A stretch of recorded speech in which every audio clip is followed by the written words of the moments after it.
నమస్తే V9 news కి స్వాగతం. ముందుగా మతి స్థిమితం లేని వారు ఎవరనేది ముఖ్యమంత్రిని మీకు క్వశ్చన్ చేస్తా ఉన్నాం.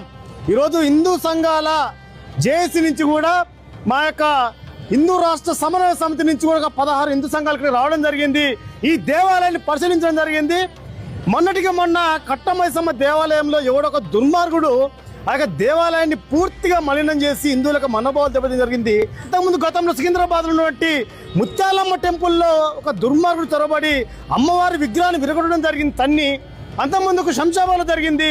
ఇక సాక్షాత్ ప్రభుత్వమే పెద్దమ్మ తల్లి యొక్క టెంపుల్ని కూల్చింది.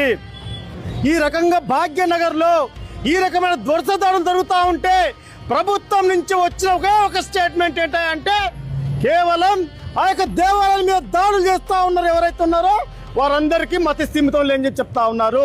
మతి స్థిమితం లేనిది దాడులు చేసే వాళ్ళక లేక ఈ ప్రభుత్వాలక చర్యలు తీసుకొని అధికారులకు ఒక్కసారి మీరే చెప్పాలి.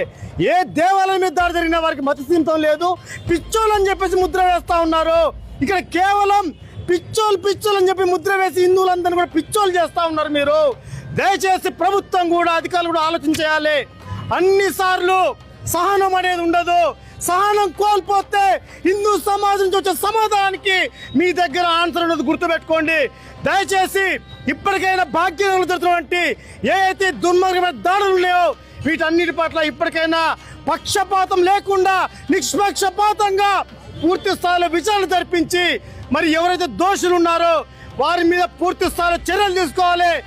యూపీలో ఉత్తరప్రదేశ్ ముఖ్యమంత్రి ఏదైతే సమర్థవంతంగా దుండగుల మీద చర్యలు తీసుకుంటా ఉన్నాడు, అదేవిధంగా దేవాలయం మీద ఎవరైతే దాడులు చేస్తున్నారో వాళ్ళ ఇండ్ల పైన వారి ఆస్తుల పైన బుల్డోజర్ చర్య చేపట్టాల్సిందే.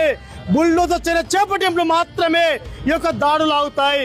లేకపోతే దాడులు చేసిన ప్రతి ఒక్క నేరస్తుల్ని, ఈ దుర్మార్గుల్ని, ఈ మతోన్మాదుల్ని మీరు మతస్థంతో లేదు పిచ్చోలని చెప్పేసి వాళ్ళకి మీరు అనుకూలంగా స్టేట్మెంట్లు ఇస్తూ పోతే ఈ యొక్క నేరాలు కంటిన్యూగా అయ్యేట అవకాశం ఉంటుంది. కాబట్టి వారు పిచ్చోళ్ళు మరి మతస్థిమితం లేదని చెప్పకుండా, ఇలాంటి సమాధానం చెప్పకుండా వారి మీద చర్యలు తీసుకున్నప్పుడే మరి భవిష్యత్తు లోపల ఈ భాగ్యనగర్లో ఇలాంటి చర్యలు జరగకుండా ఉంటాయి. మీరు ఒకసారి ఆలోచన చేయండి. మరి పిచ్చోళ్ళు మతస్థిమితం లేని వాళ్ళైనప్పుడు కేవలం వారికి హిందూ దేవాలయాలు మాత్రం ఎందుకు కనబడతా ఉన్నాయి, మసీదులు, చర్చిలు, ఇతర మందిరాలు ఎందుకు కనబడతలేవు అంటే కావాలని ఉద్దేశపూర్వకంగా హిందువుల మందిరాలు టార్గెట్ చేసి ఇక్కడ దేవాలయాన్ని కూలుస్తా ఉన్నారు. అమ్మవారి విగ్రహాలను తన్ని ఇరగొట్టి అవమానం చేస్తా ఉన్నారు. కోట్లాది మంది హిందూ సమాజం మెజార్టీగా ఉన్నప్పుడు కూడా ఇక్కడ సహనం పాటిస్తా ఉన్నాం. దయచేసి మా సహనాన్ని చేతకానితనంగా తీసుకోవద్దు. ప్రభుత్వాలు అనుకుంటా ఉన్నారు కొద్ది మంది 100 మంది 1000 మంది వస్తే మేము ఆపుతామని డిపార్ట్మెంట్ అనుకోవచ్చు, కానీ దయచేసి అన్నిసార్లు ఒకేలా ఉండదు. హిందూ సమాజం సహనం కోల్పోతే ఉప్పెనలో వచ్చినటువంటి వాళ్ళకి ఆవేశాన్ని ఆపడం ఎవరి తరం కాదు.